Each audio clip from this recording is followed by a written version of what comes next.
There is a trick, or a knack is perhaps the better word, to acting. Just as there are undeniably natural-born athletes, so too there are natural-born performers, people who are simply inherently capable at what we call acting. I saw this first when I was in high school, a freshman in high school. There was this guy in a class of mine. As far as I knew, he was completely nondescript, a cipher. He wasn't very intelligent, he had no athletic ability, was not good-looking, a little undersized, and that was about it, until one day he stood in front of the class and delivered an extemporaneous speech out of the book Huckleberry Finn. And it was absolutely astounding. In a way, electrifying, not to make too much of it, but it got through to me, as little did in those days.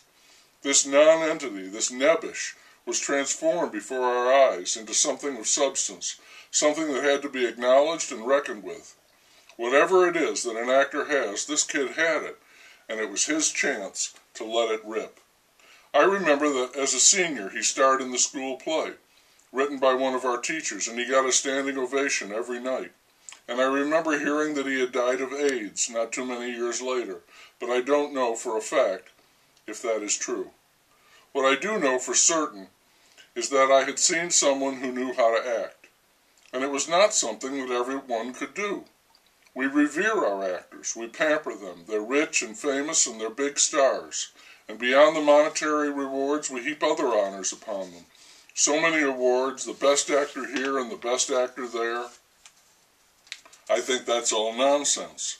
They are all good actors, gifted like that kid in my high school class. I'm not sure if any of them is some kind of superstar out beyond the rest. What I do think is that an actor can be blessed by a part, a particular role which suits her and allows her to unleash the creatures fomenting inside. That role is not going to be, odds are, some common ordinary person going about their daily business, because then we couldn't see the acting. And we've got to see the acting, the way I saw Huck Finn come to life that bygone day. The role is going to be big, some famous person, a king, a queen, a general, or a spy.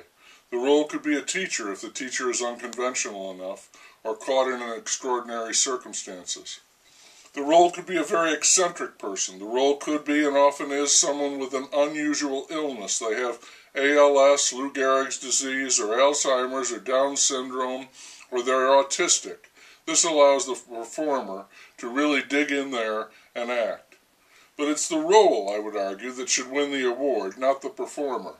The actor is the lucky beneficiary. The role itself, the character, is the one who deserves the applause.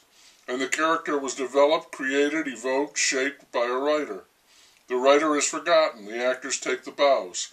In a way, it's like cheering the saxophone instead of praising John Coltrane. Long ago, in the high school classroom, I can recall being yanked out of my scholarly stupor by a kid I had never noticed, now up there in front of the class talking to us like he was Huck Finn. Amazing. And for that short span, he was Huck Finn. That was what was so great about it, and he deserves all the credit in the world for pulling that off, making that transformation from a nobody to a fascinating individual that I'd never seen before, and I assure you, it was wonderful. But behind it, seated calmly, smoking a cigar, smiling a knowing smile, was the author, Mark Twain, Samuel Langhorne Clemens. Writers create characters which actors inhabit, the way models put on clothes.